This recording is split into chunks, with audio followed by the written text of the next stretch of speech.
This right here is a scale 118 Motormax Jeep Grand Cherokee. I believe it's 2001 model, or 1999, one or the other, I'm not totally sure.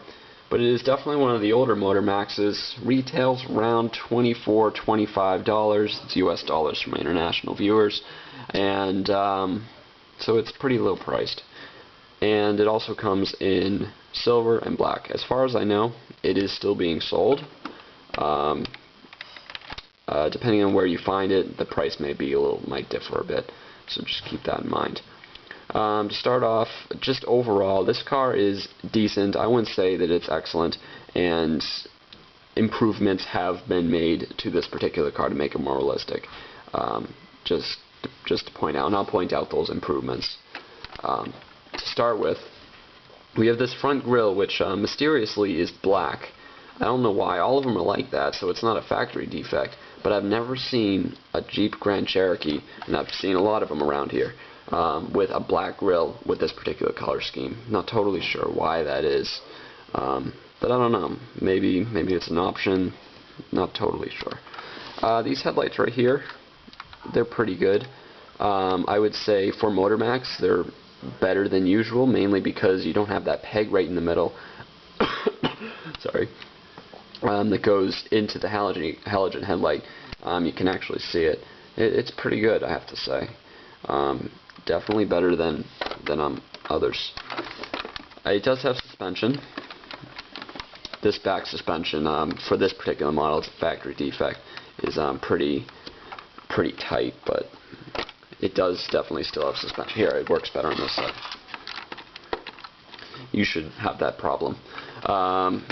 Everything does open, and it's a rare thing that you have these back doors opening, and that's what I really like about this car, the fact that the back doors open.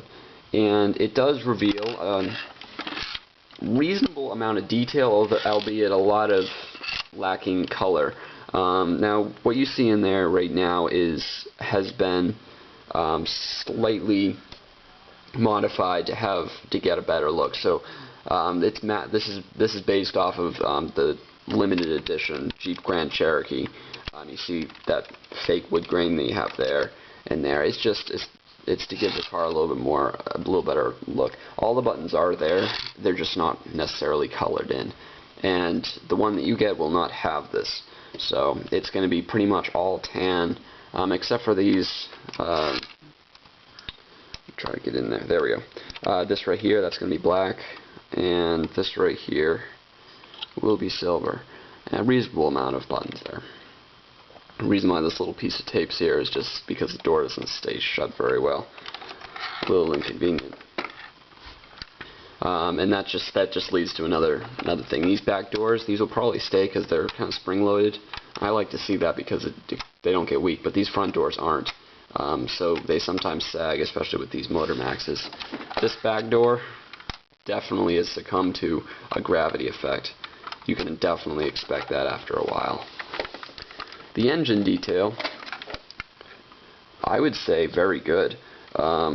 Really, even though this is an older Motormax, they did do a pretty good job trying to separate all the plastic pieces, and you can actually see that the V8 underneath. Sorry, this is the 4.7 liter, which is the upper end version over the 6-cylinder. These chrome wheels, they look pretty good, I have to say. You can see that the brake rotor is in there. It's good to see that the rotor isn't moving with the wheel. The caliper, my bad. Sorry, I'm getting all mixed up here. This license plate was added underneath. Now that's a factory defect that I had to repair. You see some glue in there. Didn't go over too well, but anyway. Other than that, underneath, you can see the door just fell. Pretty well detailed. You can see the differentials here. This is a pretty heavy-duty 4x4, so it should be able to handle that. Transfer case in there. It's looking pretty good, I have to say. Everything's raised from the ground, correctly colored. So overall, not a bad car. It does have its flaws, you know, mainly with the interior detail. But other than that, I have to say this is a decent Motormax, especially for being old. I'm happy to see that it has suspension. It's a really good price. And let's face it, there aren't many SUVs out in the market today. So again, this is the Scale 118 Jeep Grand Cherokee, and pretty good. Thanks for watching.